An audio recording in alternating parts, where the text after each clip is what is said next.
Welcome. So I was like Scrooge in there. You see that, Greg? Yeah? Give a hand for Greg, ladies and gentlemen.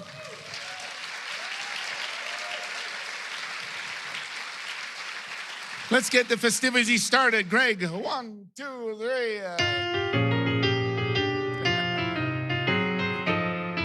Nice to see everybody in your smiling faces.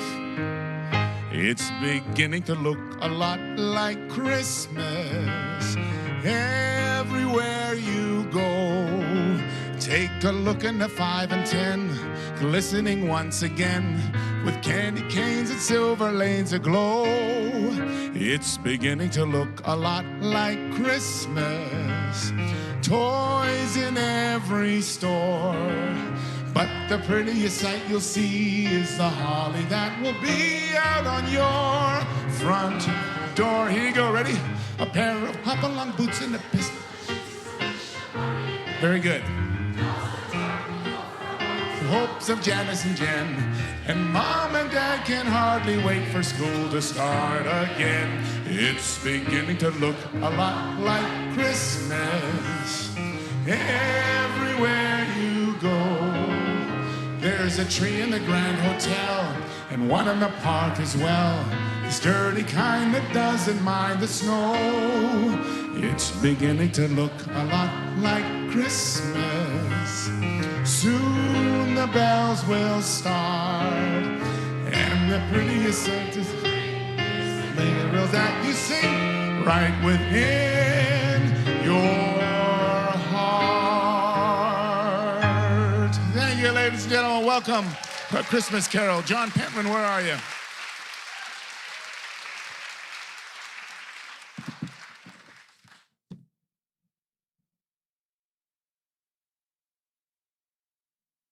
Thank you, Tim. Good evening, friends. My name is John Pentland, one of the ministers here at Hillhurst United Church. On behalf of our community, we welcome you here. Over 100 years ago, when this building opened, the Calgary Herald ran an article, and the title was, "A 7-day-a-week church opens in Kensington." And since that time, we have tried to be faithful and active and engaged 7 days a week. And here we are Thursday evening, and the church is full. Who knew?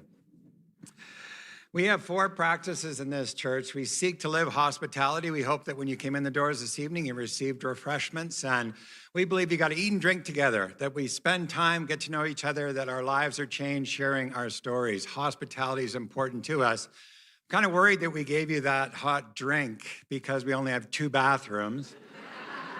But later on, you might want to go down here and then to your left and join the line. But we can't use the other 2 bathrooms. I'll say that in a moment. But that is later at our intermission. Our second value here is spirituality. We know religion's got a bad name in the world. We know not all people are religious, but I believe and we believe we are souls. How do we nurture the soul life of each other? Through Sunday morning worship, whether it's the 2 services here or Wednesday evening at our second campus. And our largest congregation here is online, over 400 people. So worship is important. Our programs throughout the week, we seek to nourish and encourage our soul. And I invite you to the website so you can find the right program perhaps for you. On Christmas Eve, we will have 5 services. I'll let you find the times and show up at the right time and place for our services. Social justice is important to this community. We've got to take what we say and sing and pray and put legs on it to transform the world in love. And there are many programs, whether it's the 18 families we have sponsored as refugees, or the over 100 asylum seekers seeking residence in Canada, or our climate change work, or our outreach to the schools in the neighborhood. We seek to take what we pray and say and sing to transform the world. And the last value here is risk. And Jesus said, be not afraid, and we try not to be afraid. We make mistakes, but we seek to be bold and brave. Newspaper in one hand, iPhone in the other. Some of you might say, deja vu, I've been here before. Well, you may have been here before.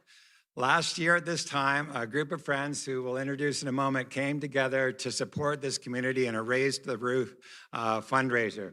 You'll see the roof is still sagging. We got all ready to go. We got through permits, and then we found out we had asbestos. And so in the back alley here are all the pillars that are going in to raise that roof. And project is going to be done in February, fingers crossed. And just at that very same time, we found out that in our basement, which hosts play daycare for over 50 years, young people in this church found out there was mold in the basement. And so the mold has been, don't worry, you can still breathe. There's mold is gone, and we are repairing the basement, and the kids have all moved to the gym. So literally, there's 2 bathrooms in this church, and that's it for all of us. But, you know, when you're over 100 and 115 years, get your aches and pains just like this church, and it's under construction. So the deja vu is you coming back, and we hope next year that you'll be able to welcome perhaps these folks back again to celebrate with us. One of the great things I love about Calgary is it's a can-do city. It's creative, innovative. It says yes when trouble comes to support each other. And I'm so thrilled tonight to have friends who will come and share their stories, their songs, their laughter, their tears with us and bring us into the Christmas season. So friends, I invite now David Gray to come forward and to lead us into this evening. Will you please give them a generous and joyful applause?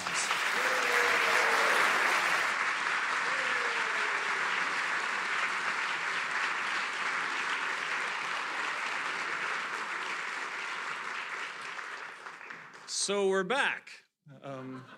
So nice to see all your faces. Like so many of you here, I'm quite attached to this old building. My son was baptized right about there. We've had family funerals here in the past. So we feel connected to this church like so many of you do out here. In fact, at Christmas Eve, I'll be back here with my kids who are adults now and their friends. And John always says, don't sit too close to the candles because the fumes are coming off the kids. But we'll be back for that again. And yet, you think when you come into this building, how many centuries, or a century of people have been here, how many years people have sat in those same hard pews you're sitting on right now. There must be ghosts wandering around this building in the evening, and you will meet some ghosts tonight, I promise. Charles Dickens wrote A Christmas Carol in 1843. The notion hit him while he was visiting the northern industrial town of Manchester, England. He was appalled by the state of the labor practices in Britain at the time, particularly child labor. So he delivered a speech about the necessity of educating very poor children. And by the time he got back to London, something compelled him to drop everything he was working on and write a new piece. It took him 6 weeks to do it, and it's called A Christmas Carol. You see, Dickens had grown up in this sort of hardship that he would write about. As a child, he worked in a factory because his father was in debtor's prison. After he wrote the piece, he began a tradition of delivering it in public readings all over Britain. He read in Paris. He went to the United States. He gave 127 performances in all of A Christmas Carol until he died in 1870. The original version took 3 hours, so we're going to do that tonight. We have shortened it for your entertainment purposes this evening. We'll be reading it in 5 parts. Please welcome some ghosts from my own past who volunteered once again to tell the story this year. Joining me to read tonight are Tim Tamashiro, who you've already heard. Barb Higgins is hiding back there. The great Jonathan Love is in the corner. And Julie Van Rosendaal.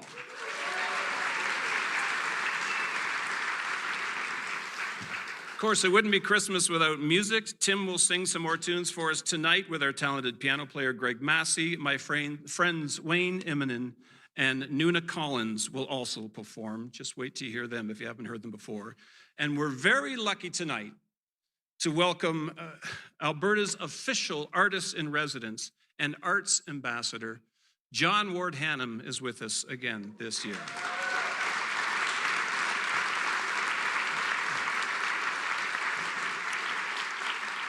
So you know there will be a short intermission after the third reading so you can stretch your legs and have some Christmas cookies, but let's get the show started.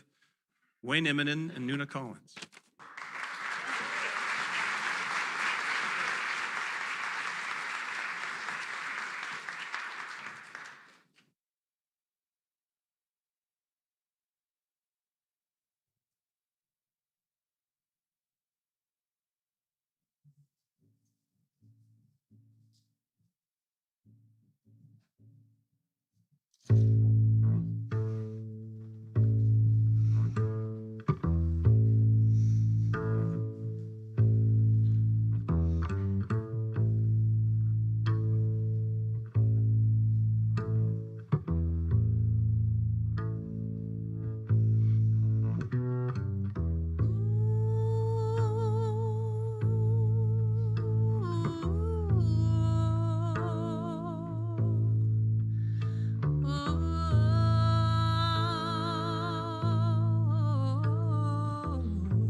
to cast me off discourteously, and I have loved you so long, delighting in your company. Green sleeves was all my joy, green sleeves was my delight. Green sleeves was my heart of gold, and who but my lady green sleeves?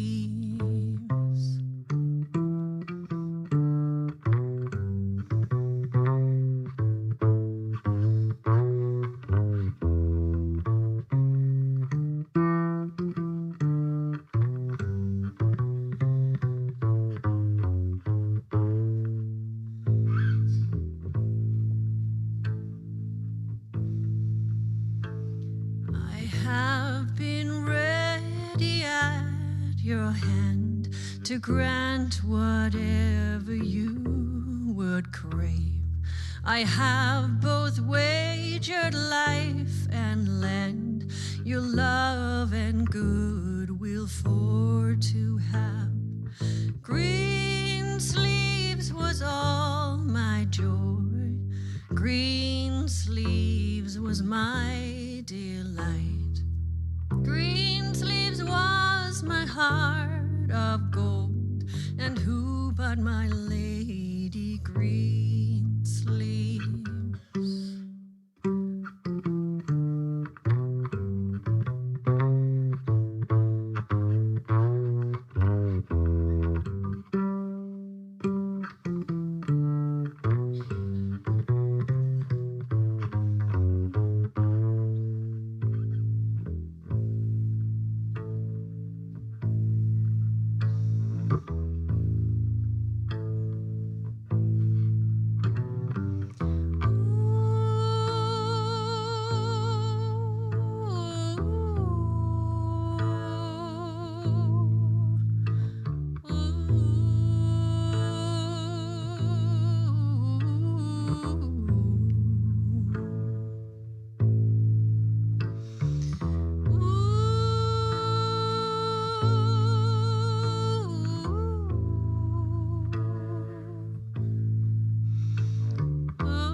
Thank you.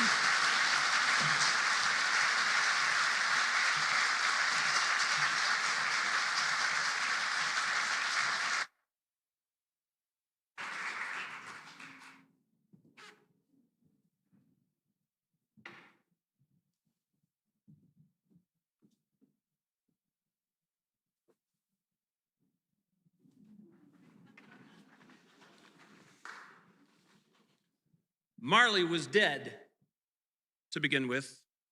There's no doubt whatever about that. The register of his burial was signed by the clergyman, the clerk, the undertaker, and the chief mourner.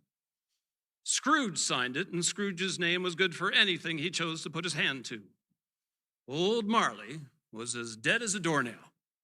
Now, this must be understood, or nothing wonderful can come of this story. The story I'm going to relate. Scrooge knew he was dead? Of course he did. How could it be otherwise? Scrooge and he were partners for I don't know how many years. Scrooge was his sole executor, his sole administrator, his sole residuary legatee, his sole friend, and his sole mourner.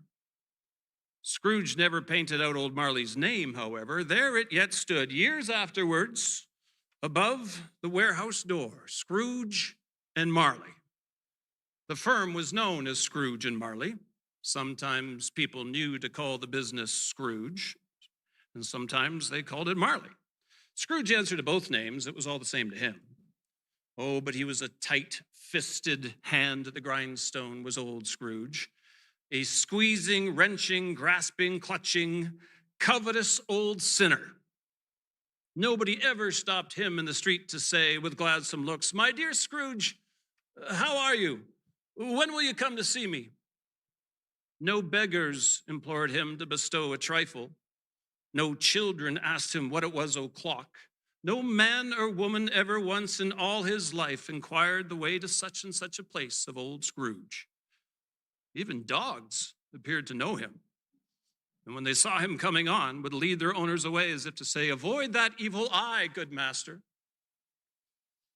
The cold within Scrooge froze his features, nipped his pointed nose, made his eyes red, his thin lips blue, and he didn't thaw 1 degree at Christmas. But what did Scrooge care? Once upon a time, of all the good times in the year, upon a Christmas Eve, old Scrooge sat busy in his counting house. It was cold, bleak, biting, foggy weather, much like tonight. And the city clocks had only just gone 3, but it was quite dark already. The door of Scrooge's counting house was open that he might keep his eye upon his clerk, who in a dismal little cell beyond, a sort of tank, was copying letters. Now, Scrooge had a very small fire, but the clerk's fire looked like one tiny coal, and Scrooge kept the coal box in his own room. "A Merry Christmas, Uncle! God save you!" cried a cheerful voice. It was the voice of Scrooge's nephew, who came upon him so quickly that it was the first intimation Scrooge had of his approach. "Bah," said Scrooge. "Humbug." "Christmas? A humbug, Uncle? You don't mean that, I'm sure." "I do. Out upon Merry Christmas. What's Christmas time to you but a time for paying bills without money? A time for finding yourself a year older and not an hour richer? A time for balancing your books and having every item in them through a round dozen of months presented dead against you? If I had my will, every idiot who goes about with Merry Christmas on his lips should be boiled with his own pudding and buried with a stake of holly straight through his heart, he should." "Uncle!" "Nephew, you keep Christmas in your own way, and you let me keep it in mine." "Keep it? But, Uncle, you don't keep it." "Well, let me leave it alone then. Much good may it do you, much good it has ever done you." "There are many things, Uncle, from which I might have derived good, by which I have not profited. Christmas is a good time, a kind, forgiving, charitable, pleasant time, the only time I know of in the long calendar of the year when men and women open their hearts freely and think of people less fortunate as if they were really fellow travelers to the grave and not another race of creatures. And therefore, Uncle, though it has never put a scrap of gold or silver in my pocket, I believe that it has done me good, and I say, God bless it." The clerk in the tank applauded voluntarily. "Let me hear another sound from you," said Scrooge, "and you'll keep your Christmas by losing your situation." "You're quite a powerful speaker, sir," he said, turning to his nephew. "I wonder you don't go into Parliament." "Don't be angry, Uncle. Come, dine with us tomorrow." "Humbug." "But why?" cried Scrooge's nephew. "Why?" "Why did you get married?" "Well, because I fell in love." "Because you fell in love," growled Scrooge, as if that were the only thing in the world more ridiculous than a Merry Christmas. "Good afternoon.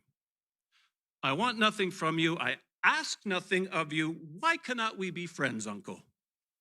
"Good afternoon. I am sorry with all my heart to find you so resolute. We have never had any quarrel to which I was the party, but I've made the trial here in homage to Christmas, and I'll keep my Christmas humor to the last. So a Merry Christmas, Uncle." "Good afternoon." "And a Happy New Year." "Good afternoon."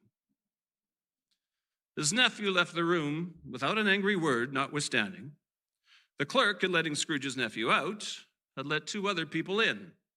They were portly gentlemen, pleasant to behold, and now stood with their hats off in Scrooge's office.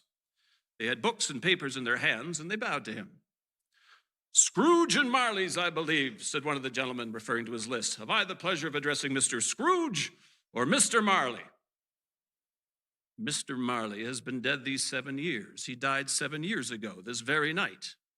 Oh, Mr. Scrooge, then, said the gentleman, taking up a pen. A few of us are endeavoring to buy the poor some meat and drink and means of warmth. What shall I put you down for? Nothing, said Scrooge. Oh, you wish to be anonymous. I wish to be left alone. Since you asked me what I wish, gentlemen, that is my answer. I don't make merry myself at Christmas, and I can't afford to make idle people merry. I help to support the prisons and the workhouses. They cost enough, and those who are badly off must go there. Many can't go there, sir. Many would rather die. Well, if they would rather die, they had better do it and decrease the surplus population. Good afternoon. Seeing that it was useless, the gentleman withdrew. Scrooge went back to his work. Meanwhile, the fog and darkness and biting cold thickened. One cold young boy stooped down at Scrooge's keyhole to regale him with a Christmas carol. But at the first sound of "God bless you, merry gentlemen, let nothing you dismay," Scrooge seized the ruler with such energy, slammed the door, and the singer fled in terror, leaving the keyhole to the fog. At length, the hour of shutting up arrived. Scrooge nodded to the clerk, who instantly snuffed his candle out and put on his hat. "You'll want all day tomorrow, I suppose." "If quite convenient, sir." "It's not convenient, and it's not fair. If I was to stop you half a crown for it, you'd think yourself mightily ill-used, I'll be bound." "Yes, sir." "And yet you don't think me ill-used when I pay a day's wage for no work."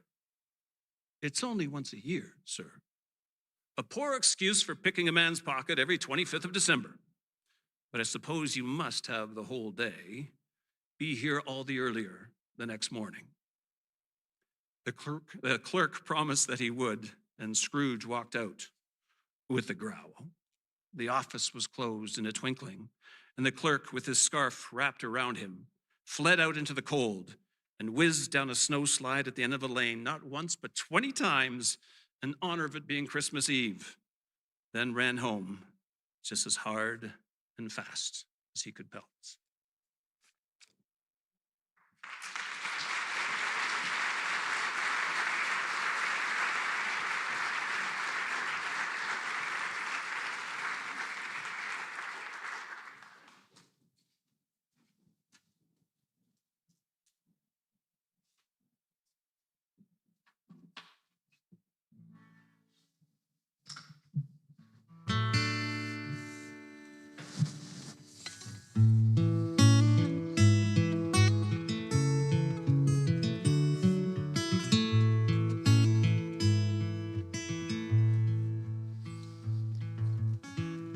The lamp is burning low upon my tabletop. Snow is softly falling. The air is still in the silence of my room. I hear your voice softly calling. If I could only have you near to breathe a sigh or two, I would be happy just to hold the hands I love on this winter's night with you. Smoke is rising in the shadows overhead. My glass is almost empty. I read again between the lines upon each page the words of love you sent me. If I could know within my heart you were lonely too, I would be happy just to hold the hands I love on this winter's night with you.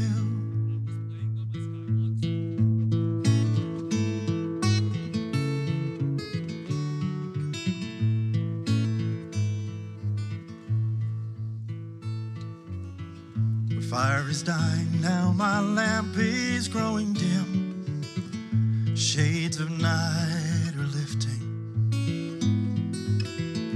Morning light steals across my window pane. Webs of snow are drifting. If I could only have you near, to breathe a sigh or two, I would be happy just to hold the hands I love on this winter's night with you. I would be happy just to hold the hands I love on this winter's night with you.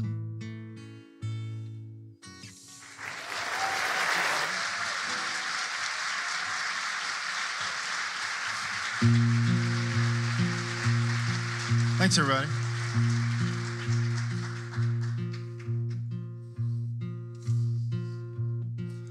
Well, we'd all go to Red Deer for the birth of our Lord. My folks and us kids in an 82 Ford. Pull in the driveway filled up with cars. Old aunts and uncles. Lord, I saw stars. And we'd run through the kitchen. You know kids in their games. Play fetch with old Buster. Call each other names. Aunt Betty be singing while supper was cooking. We'd unwrap the gifts while no one was looking. Let's all gather around. Grandpa, you say the blessing. Aunt Jane fell asleep. Mary Kay burned the dressing. But we got all our friends and family here. I'm so grateful for Christmas this year.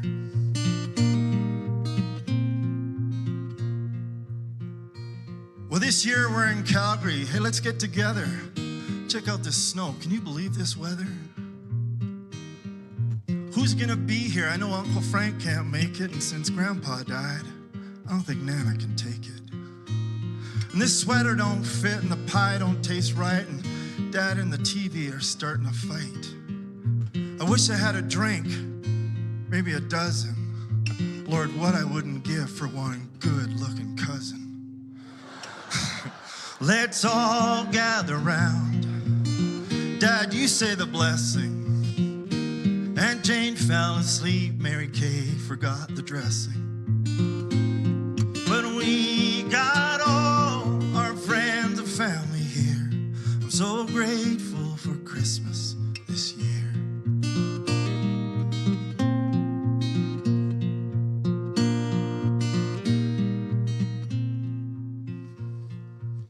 Hey, Mom, how you doing? Yeah, I miss him too.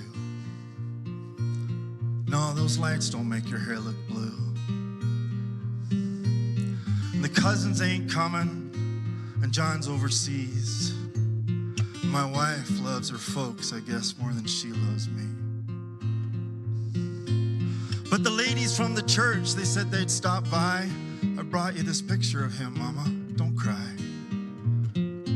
Let's play cards and watch the CBC. I love you, Mama. Thanks for the tea. Let's all gather round. I guess I'll say the blessing. Aunt Jane fell asleep, and I never, ever, ever cared for dressing. But we got all our friends and family here. I'm so grateful for Christmas this year. I'm so grateful for Christmas this year.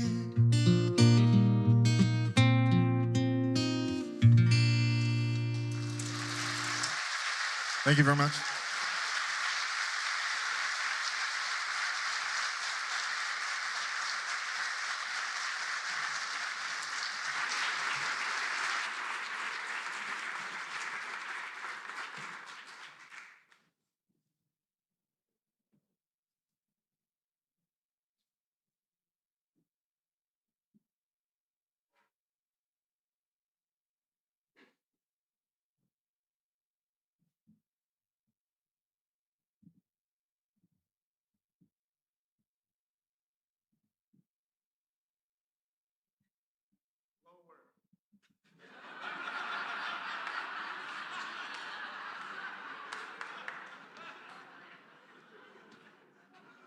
I'm supposed to come out here crabby. Okay, scene.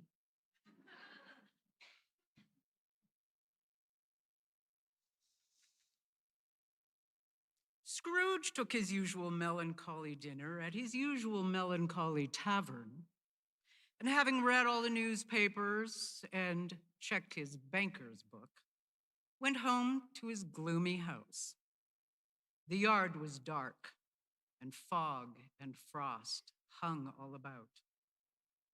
Now, the knocker on Scrooge's door was very large. He had seen it every night and morning. But tonight, Scrooge, having his key in the lock of the door, saw in the knocker Marley's face. Marley's face? Its eyes were wide open, and the color of its skin was gray and horrible. Scrooge looked closer, and it was a knocker. But he did look cautiously behind the door just to be sure. When he saw there was nothing there, he said, "Pooh-pooh," and closed the door with a bang. He walked through the house just to make sure again that everything was okay. The sitting room, the bedroom, all as it should be. Nobody under the bed. Nobody under the sofa.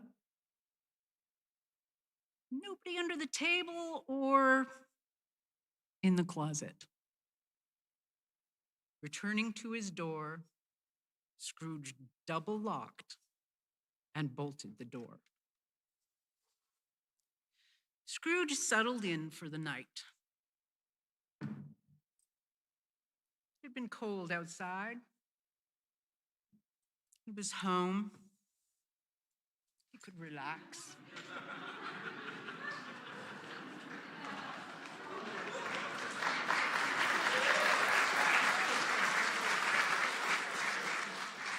He put on his dressing gown and his slippers, and he sat before the fire. It was a very low fire, comforting. But as he sat back and looked, each smooth tile on the fireplace became an image of old Marley's head. Every tile. "Humbug," said Scrooge. "Oh." And as he looked up, his eyes glanced upon a bell, a disused bell that had hung in the room for years. And slowly, it began to swing.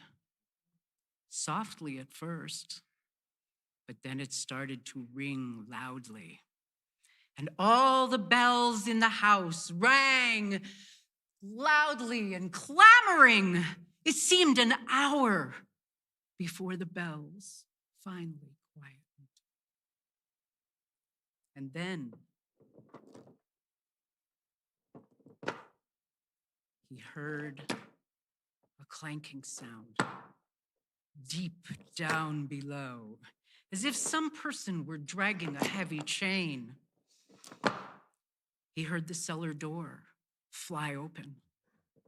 And then it was as though the chain was climbing the stairs straight towards his door.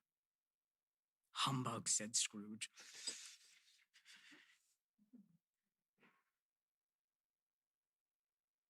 It came straight through the heavy door and appeared in the room right before Scrooge's very eyes. The same face, the very same. It was Marley. The chain Marley pulled was long and wound about him like a tail, and it was made of cash boxes, keys, padlocks, and heavy purses wrought in steel. His body was transparent, so that Scrooge could see the two buttons on the jacket behind. "What do you want of me?" he said. "Who are you?" "In life, I was your partner, Jacob Marley." The ghost sat down inside the fireplace like this was a normal thing to do. "You don't believe me," observed the ghost. "Humbug, I tell you, humbug." And at this, the spirit raised a frightful cry and shook its chain. "Do you believe in me or not?" Scrooge fell upon his knees. "I must, I do. But why do spirits walk the earth, and why do they come to me?" "It is required of every man that the spirit within him should walk abroad among his fellow men and travel far and wide.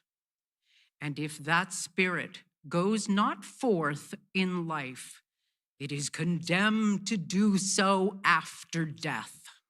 It is doomed to witness what it might have shared on earth and turn to happiness." Oh, you are fettered," said Scrooge. "Tell me why." "I wear the chain I forged in life. I made it, link by link, yard by yard, and of my own free will, I wore it. Do you know that the chain you bear yourself, Ebenezer, was full and heavy as this 7 Christmas Eves ago, and you have made your chain longer since?" Scrooge glanced about him on the floor, but he could see nothing. "Tell me more," he said imploringly. "Speak comfort to me, Jacob."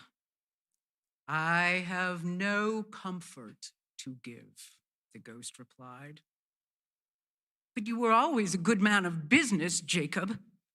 "Business?" cried the ghost, wringing its hands. "Mankind was my business.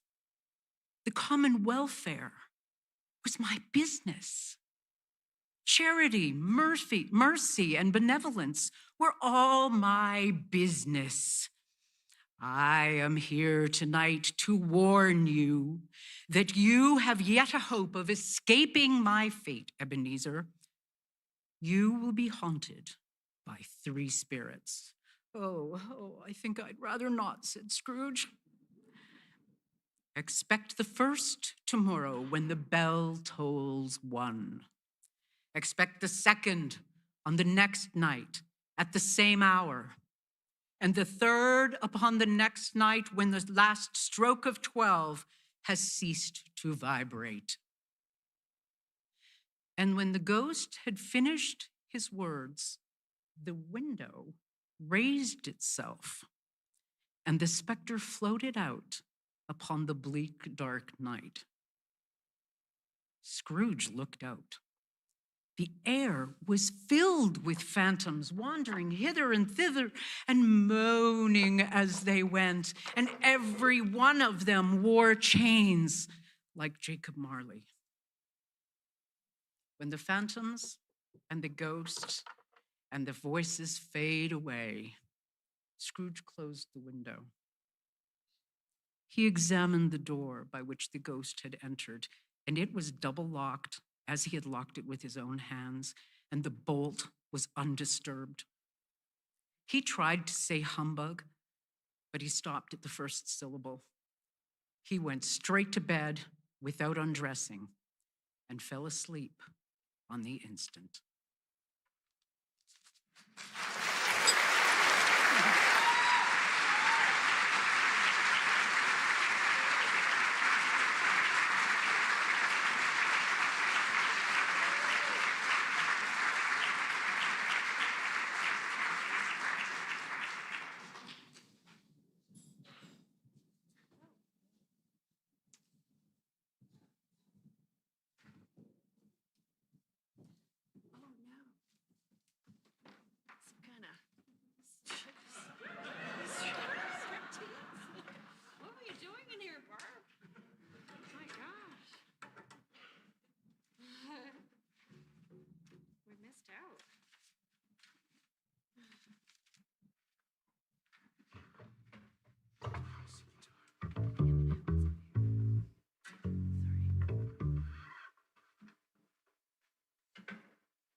Okay, so during sound check, I wanted to cut up the reindeer, but I'm trying to not do that this time.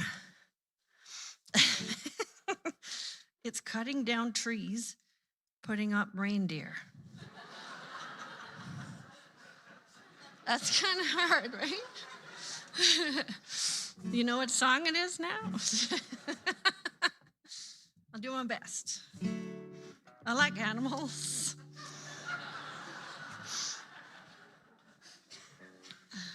Okay.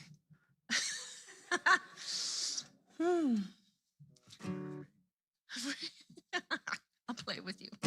I'll play along.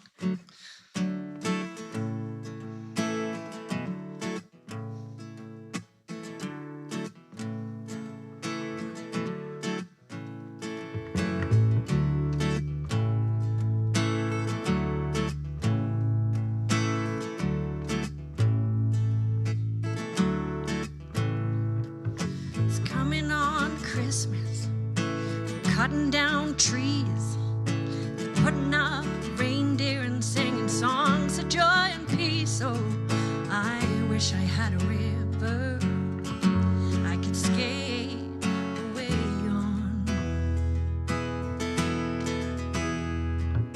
But it don't snow here, stays pretty green. I'm gonna make a lot of money, then I'm gonna quit this crazy scene. Oh, I wish I had a river I could skate away on. I wish I had a river so long I would teach my feet to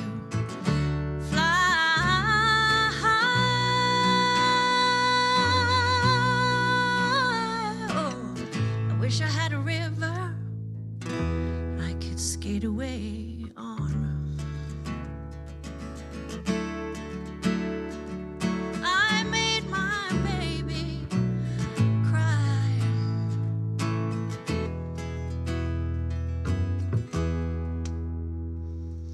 You tried hard to help me, you know. You put me at ease, and you loved me so naughty, made me weak in the knees. Oh, I wish I had a river I could skate away on. I'm so hard to handle, I'm selfish and I'm sad. Now I've gone and lost the best baby that I ever had. Oh, I wish I had a river I could skate away on. I wish I had a river so long I would teach my feet to fly.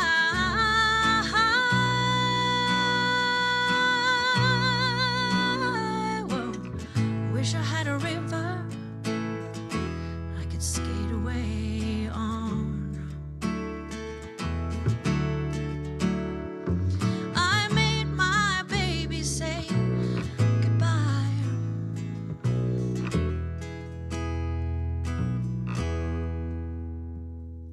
It's coming on Christmas, cutting down trees, they're putting up reindeer and singing songs of joy and peace. Oh, I wish I had a river I could skate away on.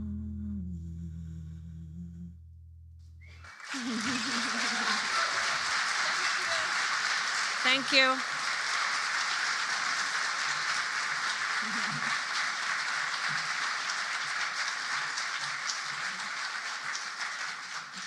Thank you.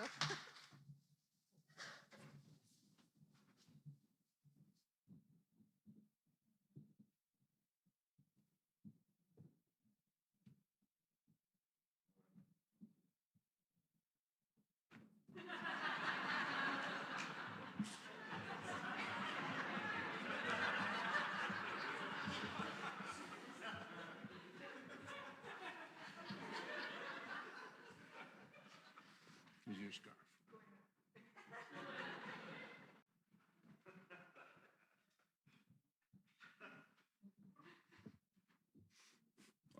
joke right now. I'm not going to say it.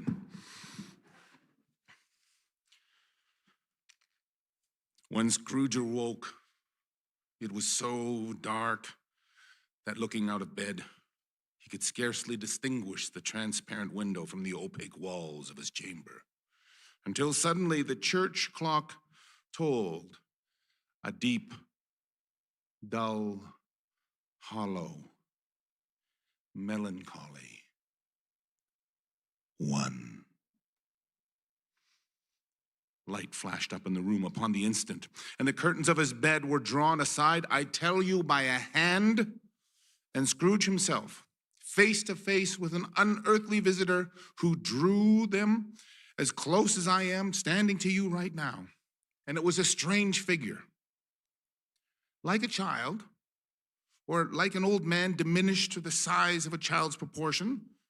Its white hair hung about its neck and down its back, and yet the face had not a wrinkle on it. Its legs and feet were bare. It wore a tunic of the purest white, and round its waist was bound a lustrous belt. It held a branch of fresh green holly in its hand, and it had its dress trimmed with summer flowers. Are you the spirit, sir, whose coming was foretold to me? Asked Scrooge. I am. The voice was soft and gentle. I am the ghost of Christmas past. Long past? Inquired Scrooge. No, your past. Scrooge asked what his business was that brought him here, and it put out its strong hand and clasped him gently by the arm. Rise and walk with me. It would have been in vain for Scrooge to plead that the weather was so bad and the bed was warm. The grasp, though gentle as a woman's hand, was not to be resisted. They passed through the wall and stood suddenly upon an open country road, with fields on one hand, fields on the other hand, and the city had entirely vanished. Now, it was a clear, cold, wintry day, with snow upon the ground. Good heaven, said Scrooge, clasping his hands together as he looked around him. I was a boy in this place. He was conscious of 1,000 thoughts and hopes and joys and cares long, long forgotten. Scrooge wiped away a tear and begged the ghost to lead him where he would. You recollect the way? The ghost inquired. Remember it, said Scrooge. I could walk it blindfolded. Strange to have forgotten it for so many years, observed the ghost. Let us go on. They walked along the road, Scrooge recognizing every gate, every post and tree, until a little market town appeared off in the distance. And with its bridge, its church, and its winding river, some shaggy ponies trotted toward them with boys on their backs. All of these boys were in great spirits, and they shouted to each other until the broad fields were full of merry music.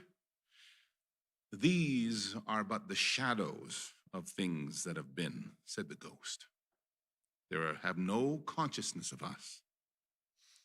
The jocund travelers came on, and as they came, Scrooge knew and named every one of them. But why was he filled with gladness when he heard them give each other Merry Christmas as they parted? What was Merry Christmas to Scrooge, he wondered. What good had it ever done to him? The school is not quite deserted, said the ghost. A solitary child, neglected by his friends, is still left within. Scrooge said he knew it, and he sobbed. They soon approached a large house, its windows broken, and the many rooms poorly furnished, cold and bare of food. They went, the ghost and Scrooge, to the back of the house, and a long bare room with lines of desks, and at one of those a lonely boy was reading near a feeble fire. And Scrooge sat down and wept to see his poor, forgotten self as he used to be. He said, poor boy, and dried his tears. I wish, Scrooge muttered, looking around him and drying his tears more with his cuff, but it's too late now. What's the matter? asked the spirit. Well, nothing, said Scrooge, nothing. There was a boy singing a Christmas carol at my door last night. I should have given him something, that's all. The ghost smiled thoughtfully and waved his hand, and saying as it did so, he said, let us see another Christmas. Scrooge's former self grew larger at the words, and the room became a little darker and a little more dirty. And there he was, alone again, when all the other boys had gone home for the holidays. He was not reading now, but he was waking up and down despairingly. The door opened, and a little girl, much younger than the boy, came darting in and put her arms around his neck. I have come to bring you home, dear brother, said the child, clapping her tiny little hands and bending down to laugh. To bring you home, home, home. Father is so much kinder than he used to be. That home's like heaven, she said.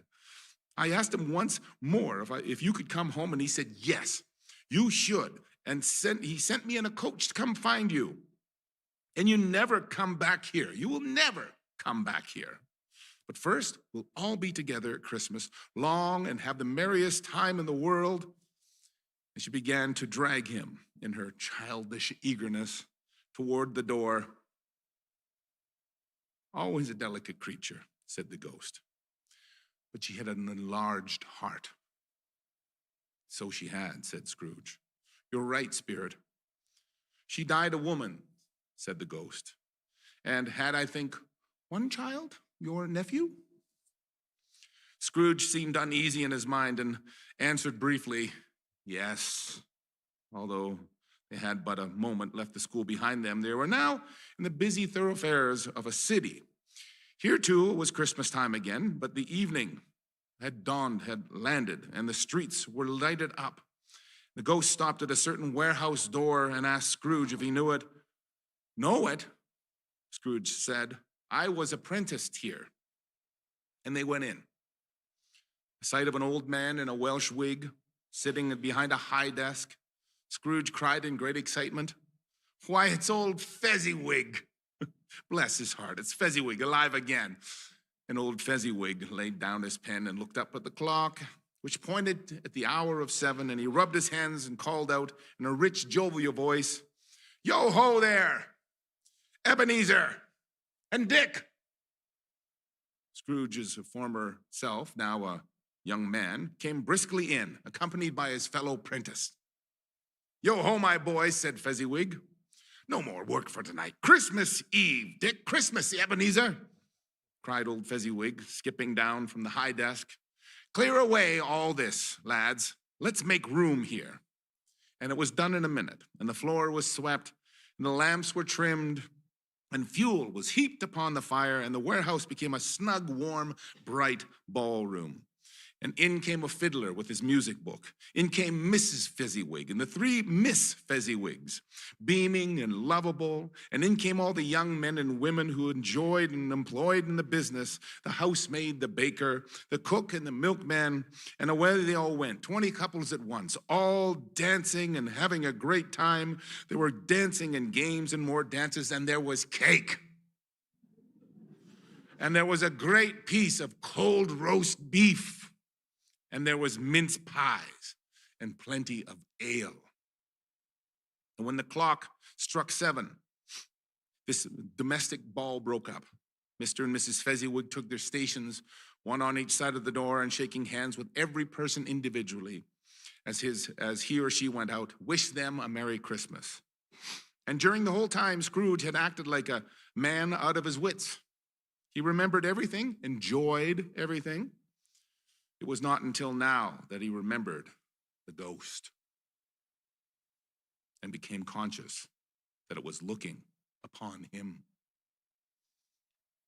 A small matter, said the ghost, to make these silly folks so full of gratitude. Small, cried Scrooge. The spirit signed to him to listen to the 2 apprentices who were pouring their hearts out in praise of Fezziwig. And when they had done so, said, why, is it not?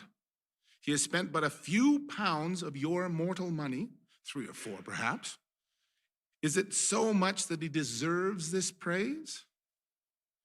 Well, it isn't that, Scrooge said, heated by the remark and speaking unconsciously like his former, not latter self. It isn't that, Spirit. He has the power to make our world a pleasure or a toil. The happiness he gives is quite as great as if it cost a fortune. What's the matter, then? Asked the ghost. Nothing in particular, said Scrooge. Something, I think, the ghost insisted. No, said Scrooge. No, I should like to be able to say a word or two to my clerk right now, that's all. Scrooge and the ghost again stood side by side in the open air. My time grows short, observed Scrooge. Quick! This was not addressed to Scrooge or to anyone whom he could see, but it produced an immediate effect. For again, Scrooge saw himself. He was older now, in the prime, in the life, and his face had not the harsh lines of later years, but there was an eager, greedy, restless motion in the eye. And he was not alone, but sat by a fair young girl in a mourning dress. In her eyes were full of tears. It matters little, she said softly. To you, very little. Another idol has displaced me. It's a golden one. Now you be happy for the rest of the life you have chosen. And she left him. They parted. Spirit, said Scrooge, show me no more. Conduct me home. Why do you delight to torture me so? I cannot bear it. Leave me. Take me back. Haunt me no longer. He was conscious of being exhausted, of being in his own bedroom. He barely had time to reel to bed before he sank into a heavy, heavy sleep. I have a song.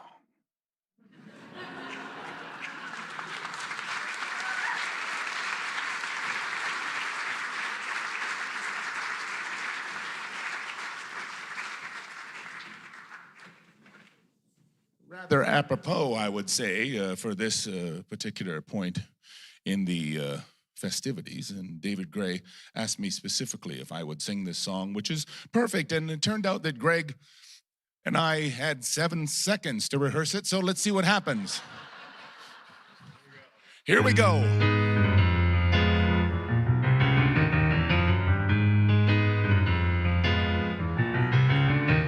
You're a mean one, Mr. Grinch.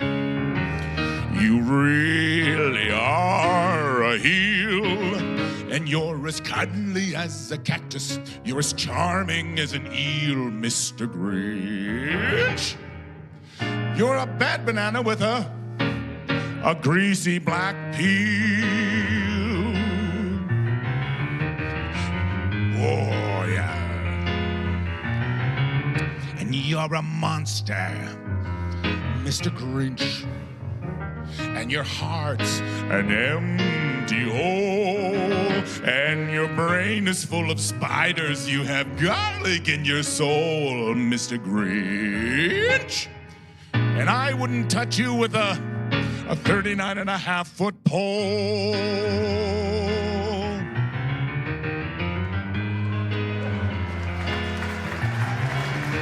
You're a vile one, Mr. Grinch.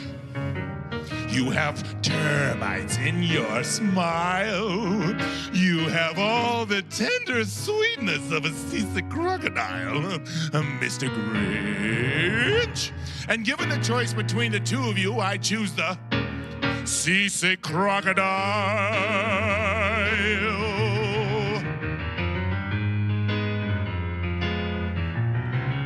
And you're a rotter, Mr. Grinch.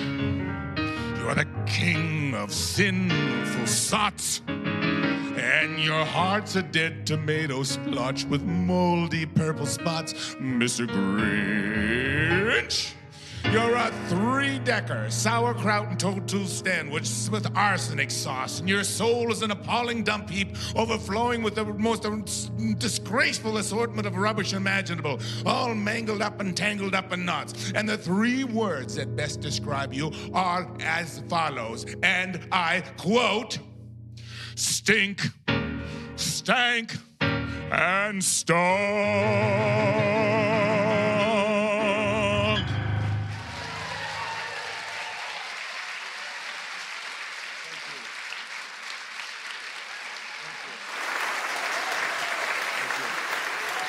May we have an intermission. Thank you for your kind applause, but I'm just excited. I took 400 in the pool for how many people were going to line up for the bathroom. So let's see what happens. I hope I win. So let's take a little intermission, about 10, 15 minutes, and we'll see you back here. Thank you very much, ladies and gentlemen.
All right. Nice to see everybody enjoying themselves. I guess the time has come for us to continue our festivities. If you wouldn't mind taking your seats.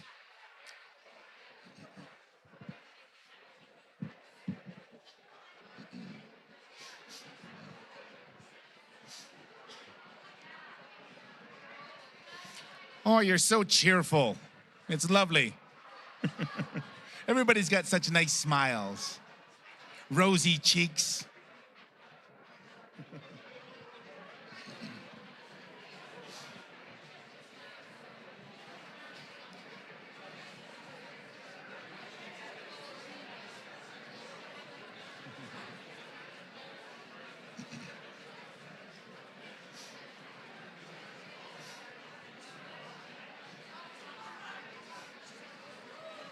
All right.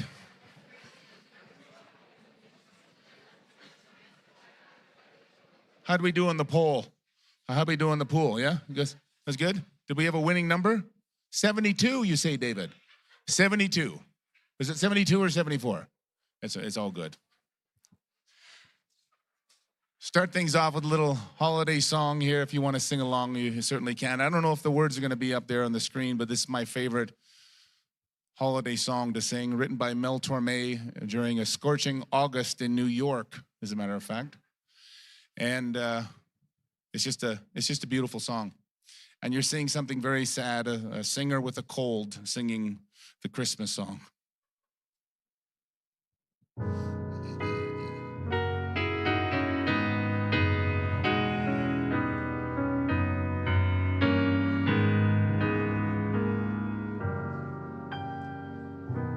Chestnuts roasting on an open fire, Jack Frost nipping at your nose, Yuletide carols being sung by a choir, and folks dressed up like Eskimos. Everybody knows a turkey and some mistletoe help to make the season bright.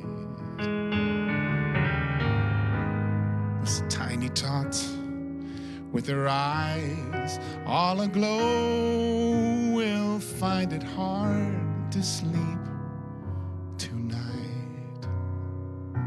They know that Santa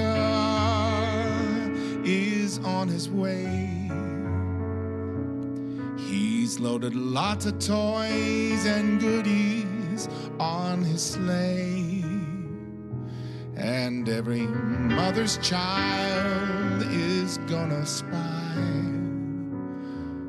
to see if reindeer really know how to fly.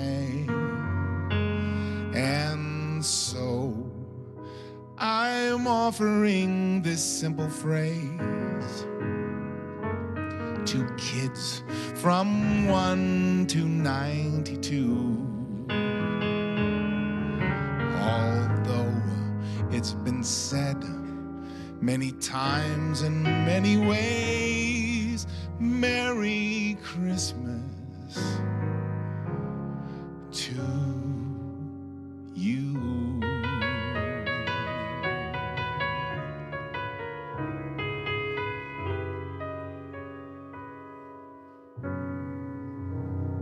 Merry Christmas. Thank you. Let the festivities begin.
Okay, so this is a song written by Ingrid Michaelson and Sarah Bareilles. That's how you say it? Yeah. And they wrote it long distance about their friendship. But it's a winter song. It's called Winter Song. It is the winter song. There's the only one. Wait a minute. I think John had one, actually. Maybe? Okay. And we call it the Bum Bum Song. Because it's got a lot of bums in it. You'll see. And then there's a part that goes, oh, here. Is love alive? Is love alive? Is love alive? Is love alive? Is love alive? Is love alive? One more time. It's beautiful. Is love alive? Is love alive? Is love alive? Wow. I'd like to listen to that all night, actually. That's so nice. Oh. So it just comes a couple times in the song, and then at the end, we repeat it a few more times. Oh, wow. I got my heart beating. Oh. It's alive. Oh. Take it away. Okay, take it away. We're on the clock.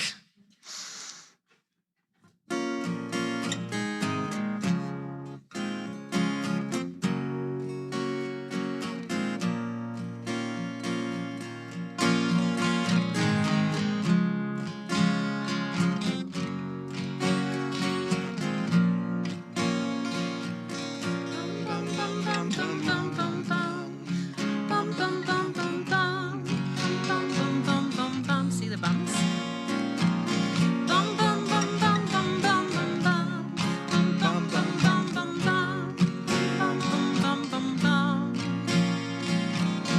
This is my winter song to you. The storm is coming soon. It rolls in from the sea. My voice a beacon in the night. My words will be a light to carry you to me. Here it comes. Is love alive? Is love alive? Is love alive? One more time. Is love alive? Is love alive? Is love alive?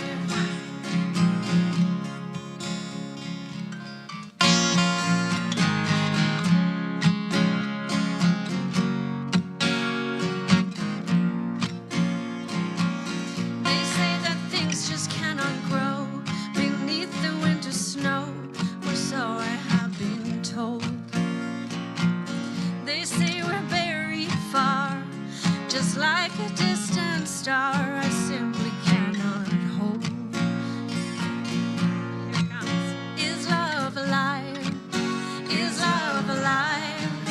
Is love alive? One more time. Is love alive? Is love alive? Is love alive? Beautiful. This is my winter song. December never felt so wrong. 'Cause you're not where you belong. Inside my arms.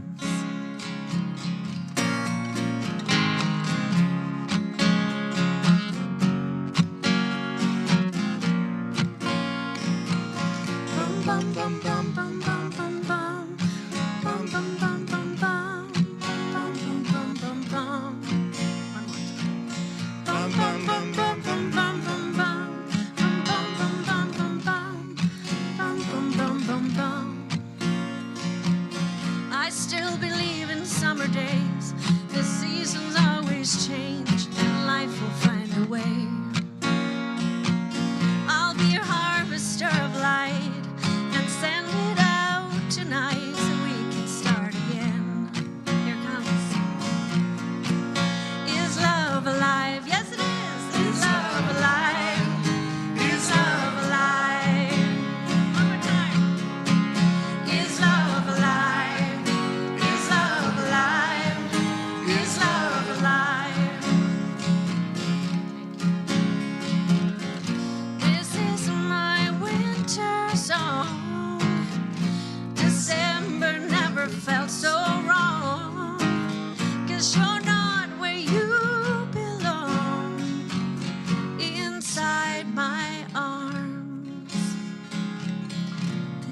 is my winter song to you.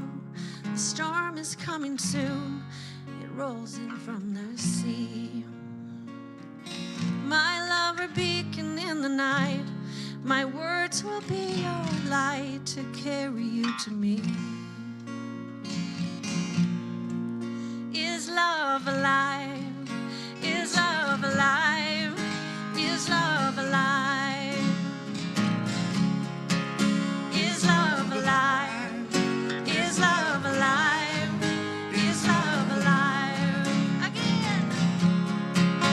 Is love alive?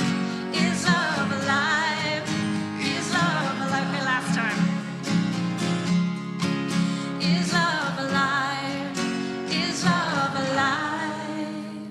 Is love alive? Woo! Amazing! Thank you so much. That was beautiful. Wow.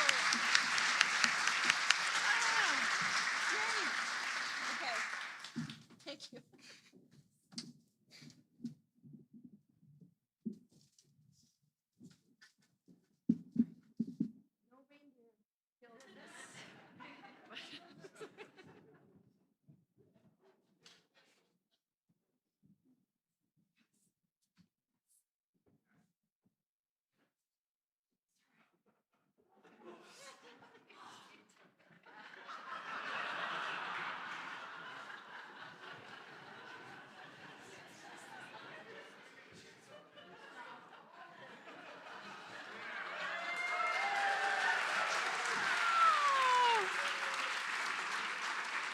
I didn't realize my body was moving.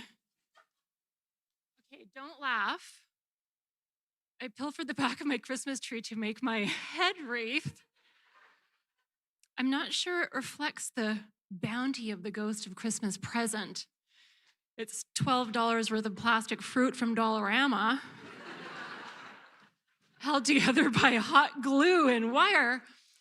So if it self-destructs in the next 5 minutes, there's going to be a flying fruit salad in here. That's very pokey. I got my gin.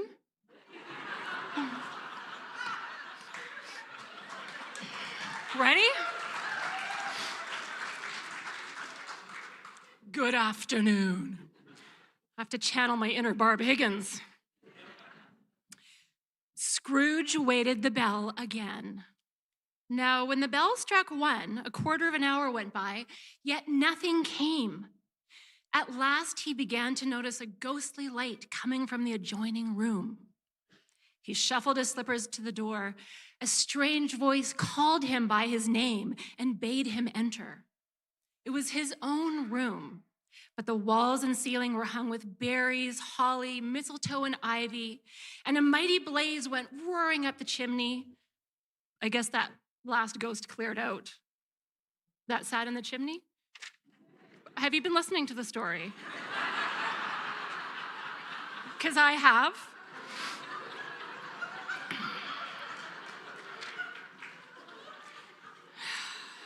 It's the gin, I think.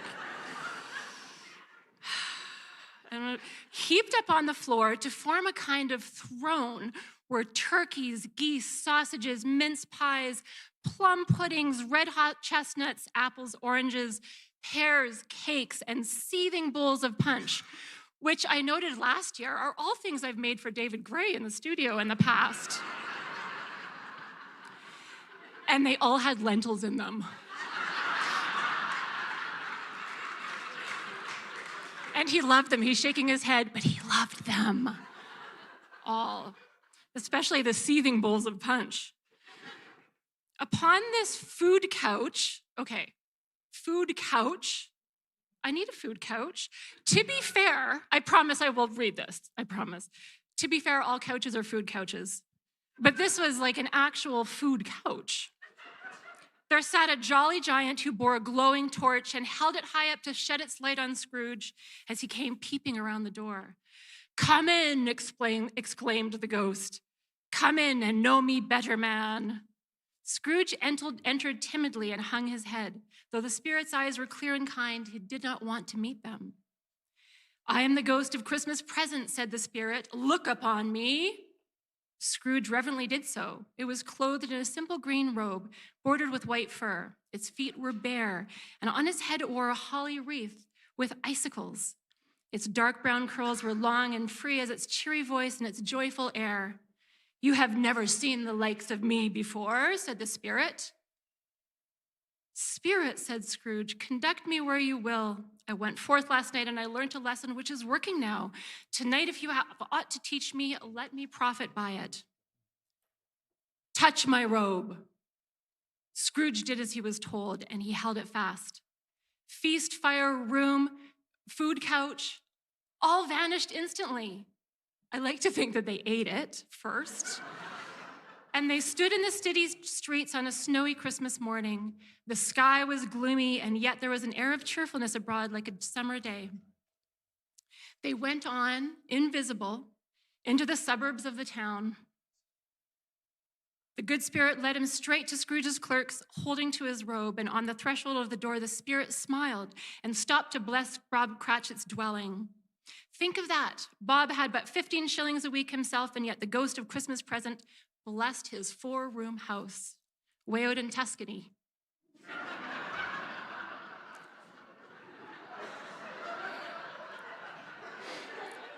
Then up rose Mrs. Cratchit, dressed poorly in a worn dress, and now 2 smaller Cratchits danced about the table. What has ever got your precious father then, said Mrs. Cratchit, and your brother, Tiny Tim? In came Bob, the father, with his threadbare clothes darned up and brushed to look seasonable, and Tiny Tim upon his shoulder. Alas for Tiny Tim, he bore a little crutch. And how did little Tim behave, asked Mrs. Cratchit. As good as gold, said Bob. He told me that he hoped the people saw him in the church because he was a cripple, and it might be pleasant to them to remember upon Christmas Day who made lame beggars walk and blind men see. Sorry, just a moment. His active little crutch was heard upon the floor, and back came Tiny Tim. At last the dishes were set on, and grace was said. Bob said he didn't believe there ever was such a goose cooked, eked out by applesauce and mashed potatoes. It was a sufficient dinner for the whole family. I feel like I should cook next time. Because I don't know what to do with my hands. Like, usually I'm cooking. I don't know what to do. So maybe plum pudding next year. Oh, plum pudding is coming up. Mrs. Cratchit left the room to bring the pudding. Like a speckled cannonball, ooh, blazing in ignited brandy with Christmas holly stuck to the top. A wonderful pudding. At last, the dinner was all done, and the Cratchit family drew around the hearth, and Bob proposed a toast. Toast, more food. A Merry Christmas to us all, my dears. God bless us. God bless us, everyone, said Tiny Tim, the last of all. He sat very close to his father's side upon his little stool. Bob held his withered little hand in his, as if he loved the child. Hopefully he didn't have to pretend.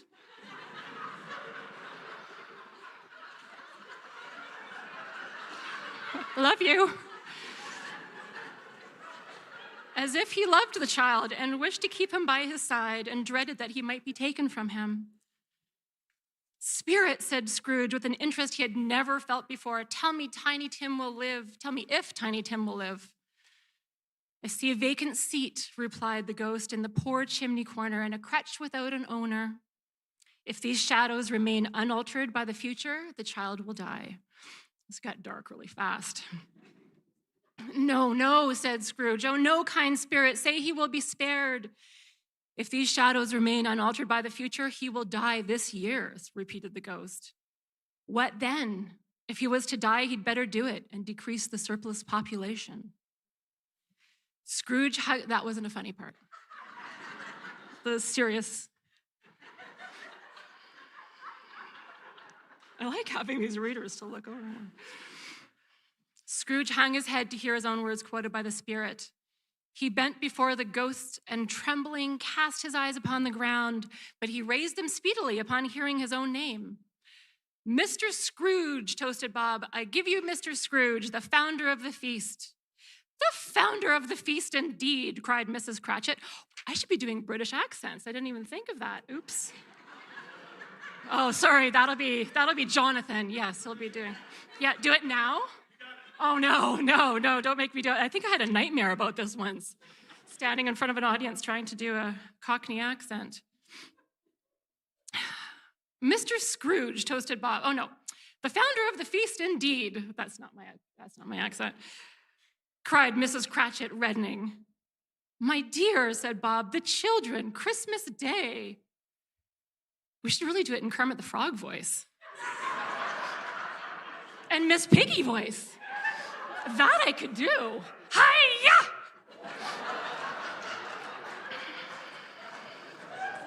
It should be Christmas Day, I'm sure. Wait, Miss Piggy. Miss Piggy. It should be Christmas Day. Oh, I can't do voices. I'm sure, said she, on which one drinks the health of such a stingy, hard, unfeeling man as Mr. Scrooge. You know he is, Robert. Nobody knows it better than you. Hi-ya! I think there's some young people who are like, what is she doing? The Muppet Show, The Muppet Show. I'll drink his health. Thank you. It just landed. I'll drink his health for your sake in the day, said Mrs. Cratchit, not for his. Long life to him, a Merry Christmas and a Happy New Year. The children drank the toast after her, but they didn't care for it. Scrooge was the ogre of the family. The mention of his name cast a dark shadow on the party. By and by, they had a song from Tiny Tim, who had a plaintive little voice and sang it very well indeed. I'm not singing. I'm not going to sing this. They were not a handsome family. They were not well dressed, but they were happy. They were grateful. They were pleased with one another and contented with the time. In the bright sprinklings of the Spirit's torch at parting, Scrooge had his eye upon them, and especially on Tiny Tim, until the last. By this time, it was getting dark and snowing pretty heavily as Scrooge and the Spirit went out along the streets. It was a great surprise to Scrooge while listening to the moaning of the wind to hear a hearty laugh and to recognize it as his own nephew's. He found himself in a bright, dry, gleaming room with the Spirit standing smiling by his side. Ha ha, laughed Scrooge's nephew. He said that Christmas was a humbug, as I live. He believed it, too. More shame for him, Fred, said Scrooge's niece indignantly. I'm a professional writer and broadcaster. He's a comical old fellow, said the Scrooge's nephew. That's the truth, and not so pleasant as he might be. However, his offenses carry their own punishment. I'm sorry for him. I couldn't be angry with him if I tried. Who suffers his ill whims? Himself, always. After tea, they had some music and played games, for it's good to be children sometimes, and never better at Christmas. There might have been 20 people there, young and old, but they all played and sang, and so did Scrooge. Forgetting that his voice made no sound in their ears, he sometimes came out with his singing quite loud. The ghost was greatly pleased to find him in this mood and looked upon him with such favor that he begged to be allowed to stay until the guests departed. But this, the Spirit said, could not be done. Much they saw, and far they went, and everywhere the Spirit went, he left his blessing. It was a long night, and Scrooge noticed that the ghost grew older, clearly older, and he noticed that its hair was turning gray. Are spirits' lives so short? Asked Scrooge. My life upon this globe is very brief, replied the ghost. It ends tonight at midnight. Hark, the time is drawing near. The bell struck 12, and the Spirit disappeared.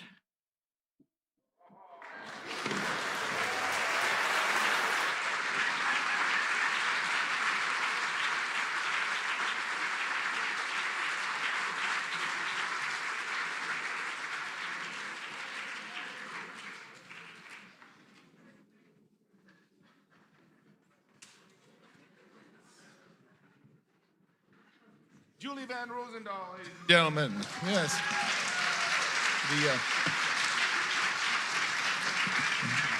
She'll be doing a second show after midnight. We're the new band. We're called the Needy Jeebies.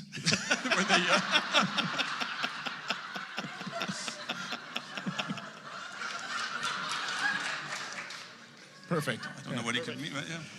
Calgary's newest boy band. Ready? Yeah.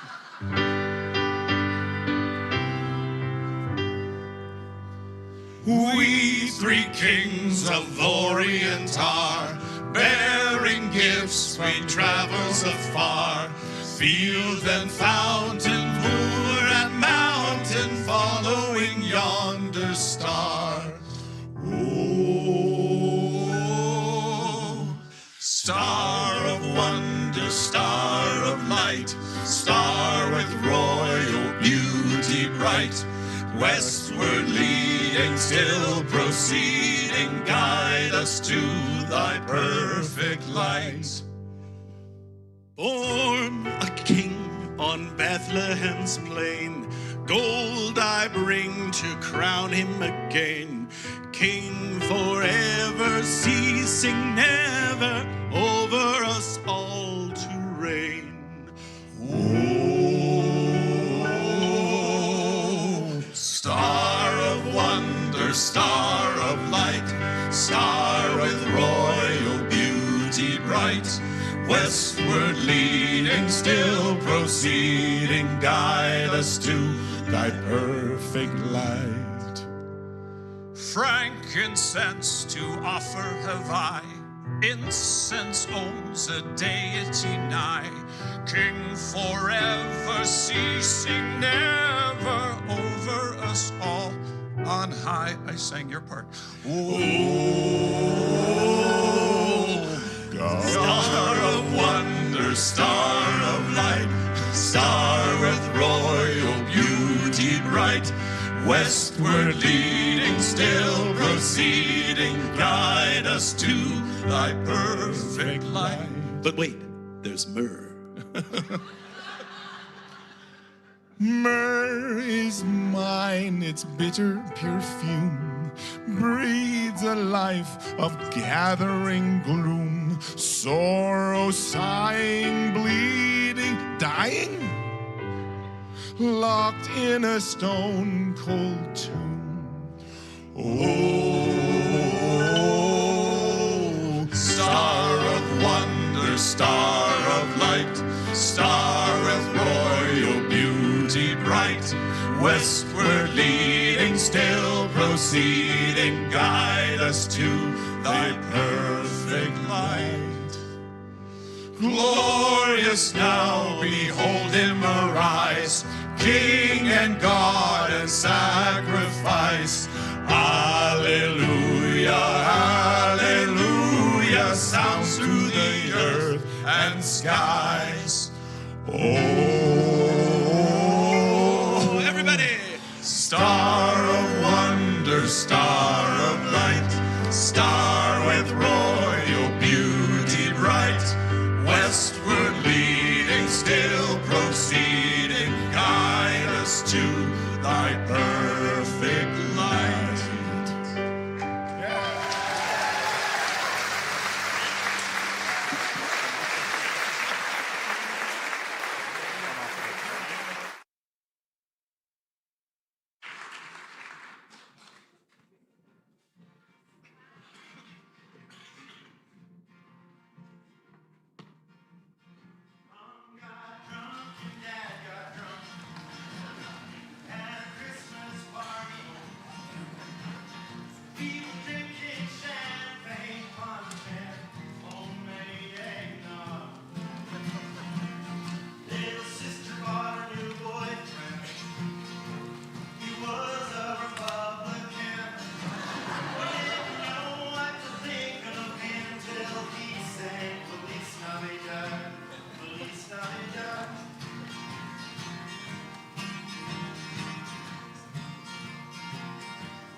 Cousin Lou came from Harlem.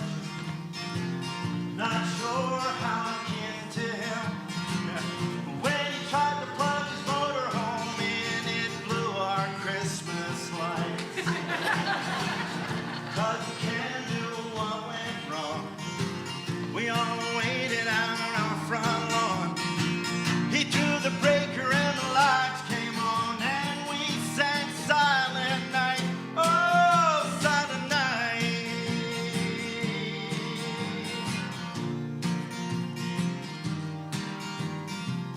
Carve the turkey, turn the ball game on.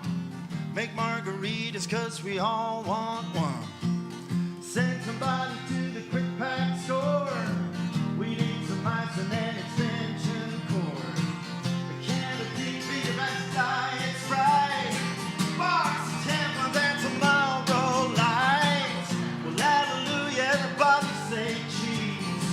Happy Christmas from the family.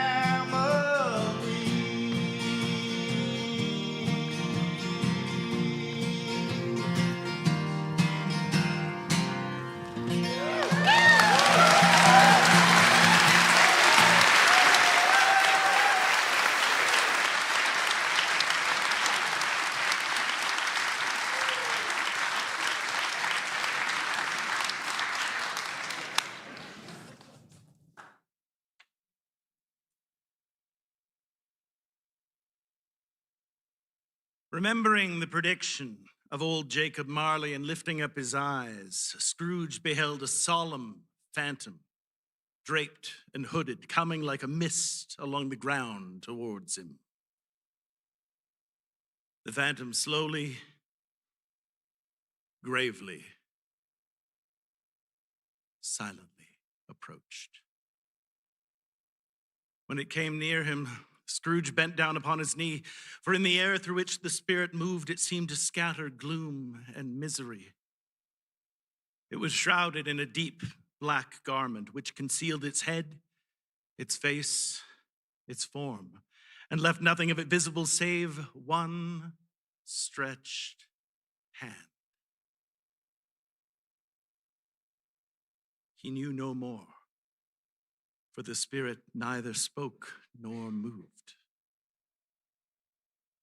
Am I in the presence of the Christmas, ghost of Christmas yet to come? Ghost of the future? I fear you more than any specter I have seen, but as I know that your purpose is to do me good, and as I hope to live to be another man from what I was, I am prepared to bear you company and do it with a thankful heart. Will you not speak to me? It gave him no reply. The hand was pointed straight towards them. Lead on. Lead on. The night is waning fast, and it is precious time to me. I know. Lead on, spirit. They scarcely seemed to enter the city, for the city rather seemed to spring up around them. But they were there in the heart of it, on change amidst the merchants. The spirit stopped beside one little knot of businessmen. Observing that the hand was pointed to them, Scrooge advanced to listen to their talk. No, said a great fat man with a monstrous chin. I don't know much about it either way. I just know that he's dead. When did he die? Inquired another. Well, last night, I believe. Why, what was the matter with him? I thought he'd never die. Oh, God knows, said the first with a yawn. Well, what has he done with his money? Said the red-faced gentleman. I haven't heard, said the man with the large chin. Company, perhaps. He hasn't left it to me. That's all I know. Oh, bye-bye. Scrooge was at first inclined to be surprised that the spirit should attach importance to conversation apparently so trivial. But feeling assured that it must have had some hidden purpose, he set himself to consider what it was likely to be. It could scarcely be supposed to have any bearing on the death of Jacob, his old partner, for that was past, and this ghost's province was the future. He looked about in that very place for his own image. But another man stood in his accustomed corner, and though the clock pointed to his usual time of day for being there, he saw no likeness of himself among the multitudes that poured through the porch. It gave him little surprise, however, for he had been revolving in his mind a change of life, and he hoped he saw his newborn resolutions carried out in this. They left this busy scene and went on to an obscure part of the town, to a low shop where iron, old rags, bottles, bones, and greasy offal were bought by a gray-haired rascal of great age who sat smoking his pipe. Scrooge and the Phantom came into the presence of this man just as a woman with a heavy bundle slunk into the shop. But she had scarcely entered when another woman, similarly laden, came in too, and she was closely followed by a man in faded black.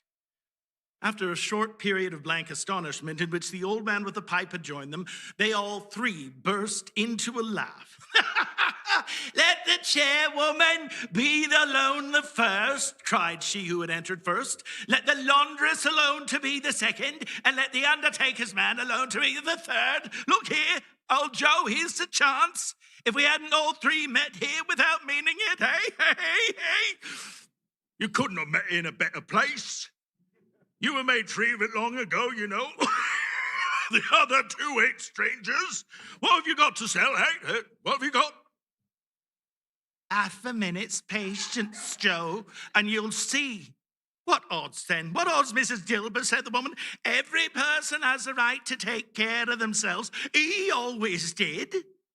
Who's the worse for the loss of a few things like these? Not a dead man, I suppose."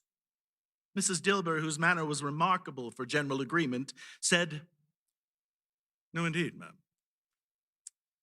"If he wanted to keep him after he was dead, a wicked old screw, why wasn't he natural in his lifetime? If he had been, he'd have had somebody to look after him when he was struck with death instead of lying there gasping his last there alone by himself." "It's the truest word that ever spoke. It is a judgment on him." "I wish it was a little heavier judgment. And it should have been, you may depend on it. If I could have laid my hand on anything else. Open that bundle, old Joe, and let me know the value of it. Speak it plain. I'm not afraid to be the first, nor afraid of all to see it."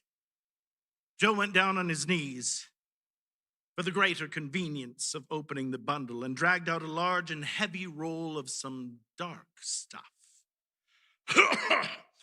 What you call this? Bed curtains? "Ah, bed curtains. Don't drop that oil upon the blankets now." His blankets? "Who else's do you think? He isn't likely to take cold without them, I dare say, eh? He's dead." You may look through that shirt till your eyes ache, but you won't find a hole in it, not a threadbare place. It is the best he had, and a fine one, too. They'd have wasted it by dressing him up in it if it hadn't been for me." Scrooge listened to this dialogue in horror. "Spirit, I see the case of this unhappy man might be my own. My life lends that way now, but oh, merciful heaven, what is this?" The scene had changed, and now he almost touched a bare, uncurtained bed. A pale light rising in the outer air fell straight upon the bed, and on it, unwatched, unwept, uncared for, was the body of this plundered man unknown. "Spirit, let me see some tenderness connected with the death, or this dark chamber spirit will be forever present to me." The ghost conducted him to poor Bob Cratchit's house, the dwelling he had visited before. And he found the mother and the children seated around the fire. Quiet.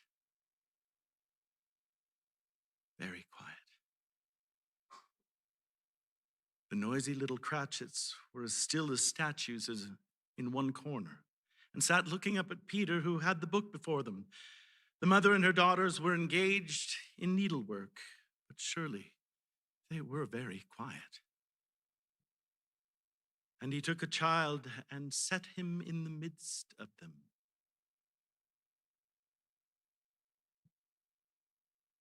Where had Scrooge heard those words? He had not dreamed him. The boy must have read them out, and as he had crossed the threshold with the Spirit, why did he not go on? The mother laid her work upon the table and put her hands up to her face. "Oh, the color hurts my eyes," she said. The color. Oh, poor tiny Tim.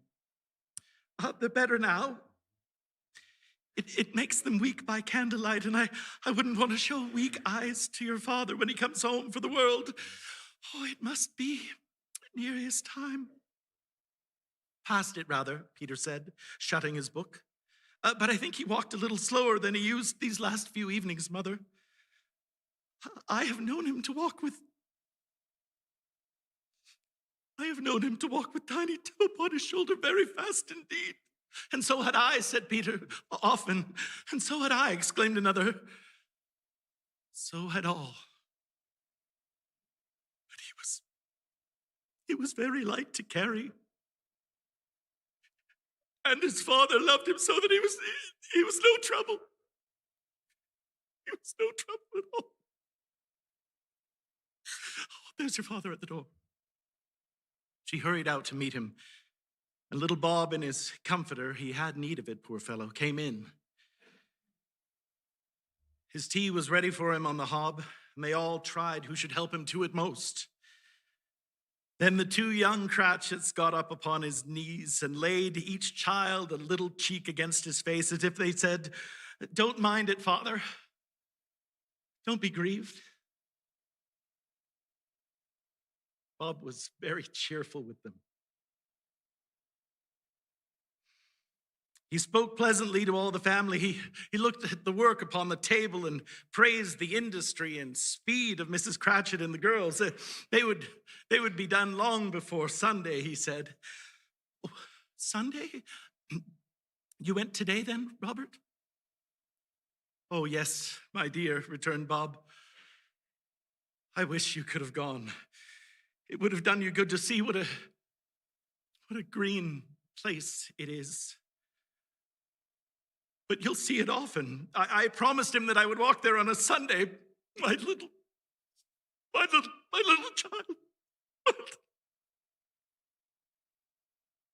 He broke down all at once. He couldn't help it. If he could have helped it, he and his child would have been farther apart, perhaps, than they were. "Spectre," said Scrooge, "something informs me that our parting moment is at hand. I know it, but I know not how. Tell me what man that was in the covered face whom we saw lying dead." The ghost of Christmas yet to come conveyed him to a dismal, wretched, ruinous churchyard. The Spirit stood among the graves and pointed down to one. Before I draw nearer to that stone to which you point, answer me one question. Are these the shadows of things that will be, or are they shadows of the things that may be only? Still the ghost pointed downwards to the grave before which it stood. Men's courses will foreshadow certain ends to which, if persevered in, they must lead. But if the courses are departed from, the ends will change. Say it is thus with what you show me. The Spirit was immovable as ever. Scrooge crept towards it, trembling as he went, and following the finger read upon the stone of the neglected grave his own name. Ebenezer Scrooge. Am I the man who lay upon the bed? Oh, no, Spirit, no. Spirit, hear me. I am not the man that I was. I will not be the man I must have been but for this intercourse. Why show me this? Why show me this if I am beyond all hope? Assure me that I may yet change these shadows that you've shown me by an altered life.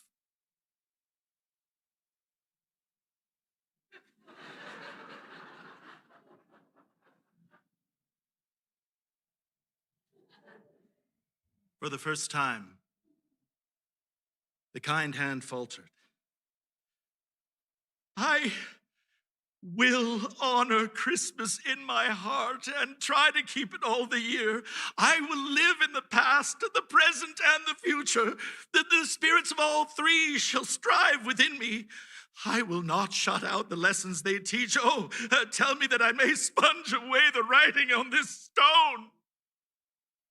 Holding up his hands in one last prayer to have his fate reversed, he saw an alteration in the phantom's hood and dress. It shrunk, collapsed, and dwindled down into a bedpost. Yes. And the bedpost was his own. The bed was his own. The room was his own. Best and happiest of all, the time before him was his own to make amends in. He was checked in his transports by the churches ringing out the lustiest peals he had ever heard.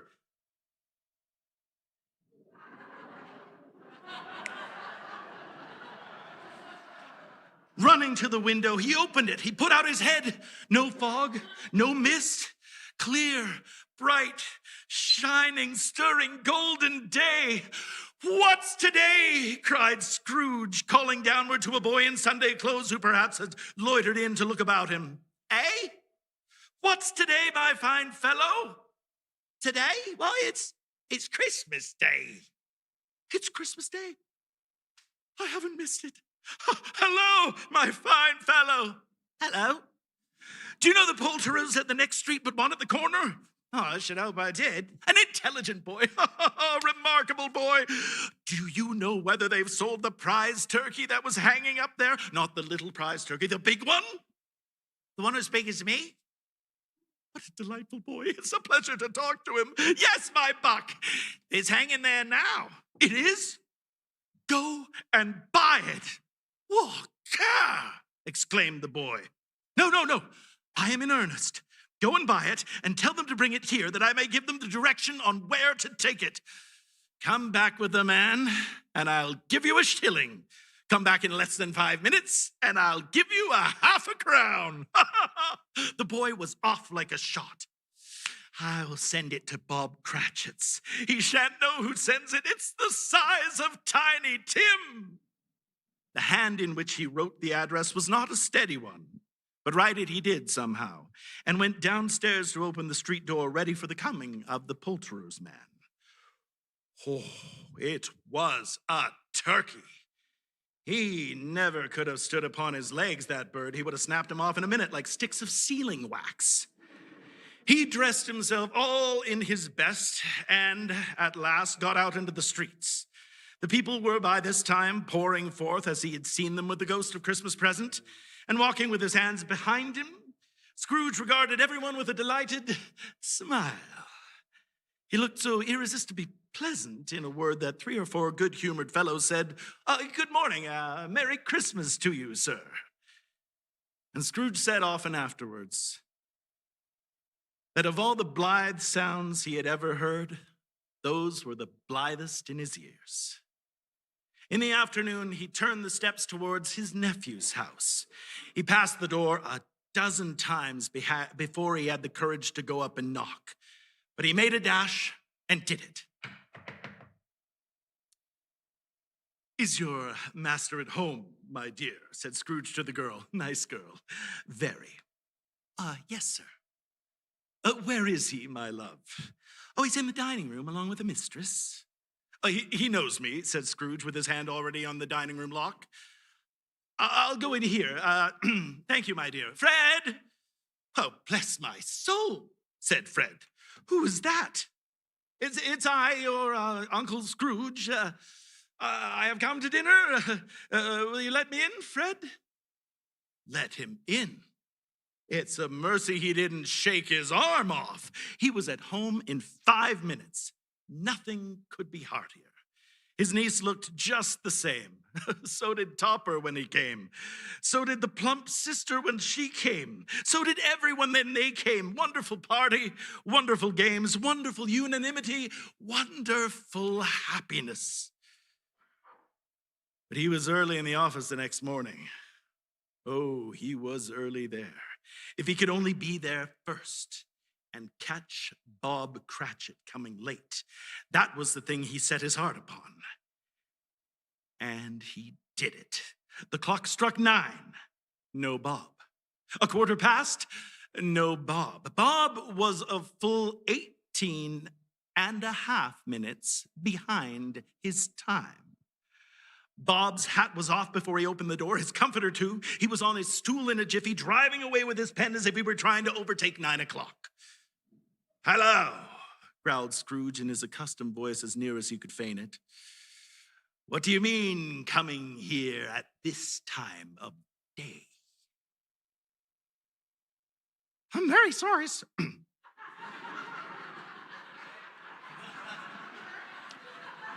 I'm very sorry, sir.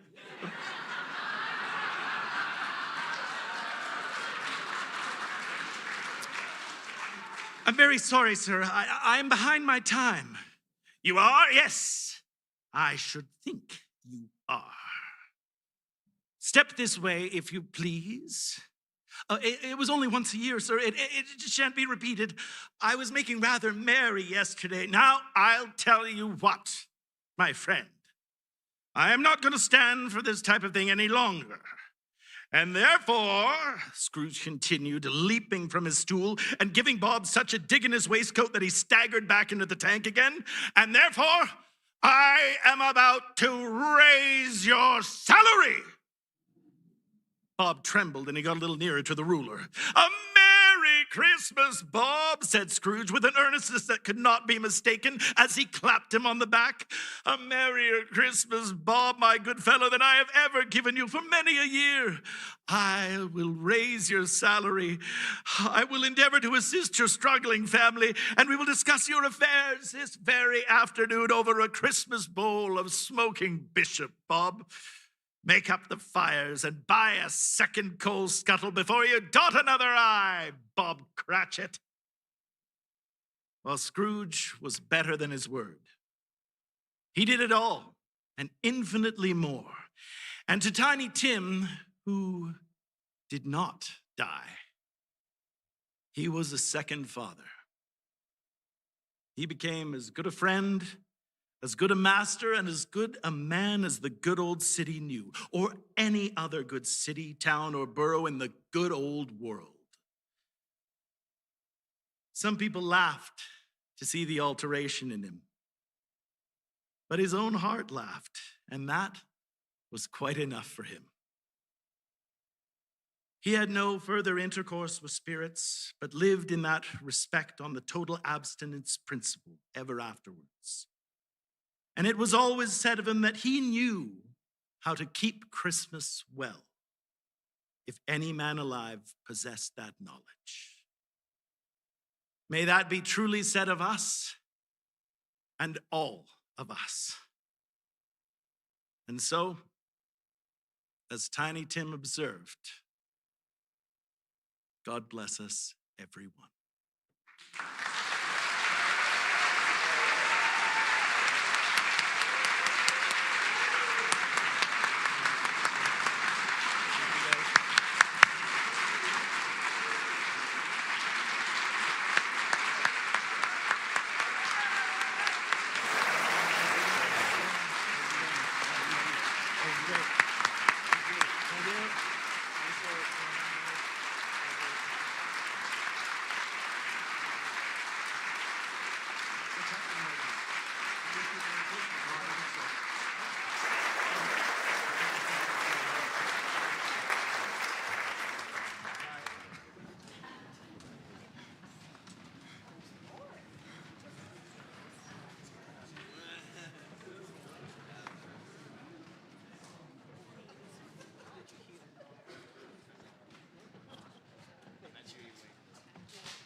Sing for the weary, sing for the strong, those letting go and those still holding on.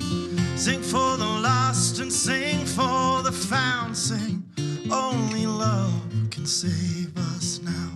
And sing for the dreamers and those who don't dare. Sing for the tyrant and those in the square.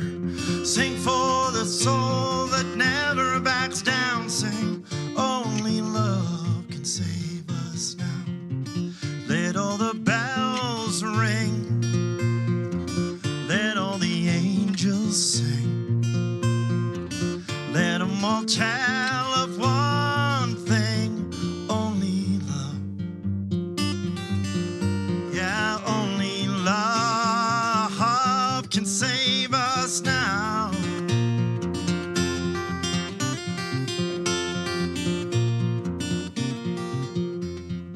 Sing for the rebel, sing for the regime, sing for the refugee caught in between. Sing for a truce at the 11th hour. Sing, only love can save us now. Only love can save us now. Let all the bells ring. Let all the angels sing. Let them all tell of one thing. Only love. Yeah, only love can save us now.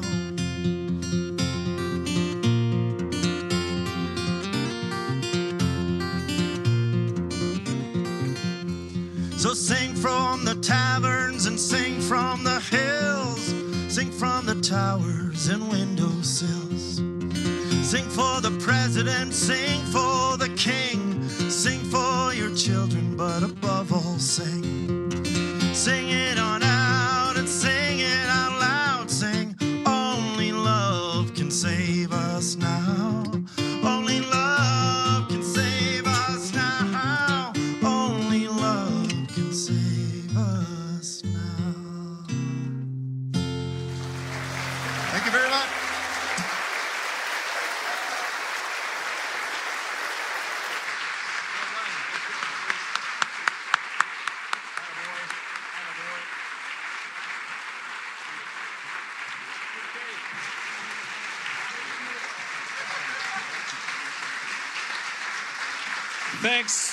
Thanks so much.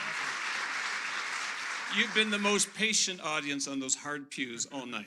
So thank you so much for being here this evening.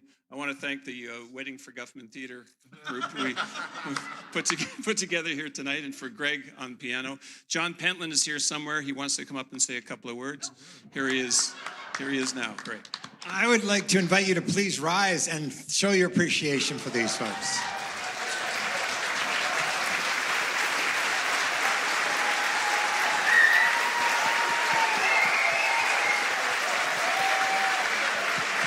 Thank you. Thank you. I would also like to thank your tech and sound people at the back, Isaac, Malad, Miriam, and Chad, and to Ann Yates-LaBerge and all the Hillhurst volunteers this evening. Thank you so much. And invite you back tomorrow evening for the Tamashiro show. So there you go. So you're most welcome to go back tomorrow evening, and make sure you take this card. And if you get home and you feel the love and you want to share the love and your donations, we're all glad to have them. But please thank David Gray and all these wonderful people one more time.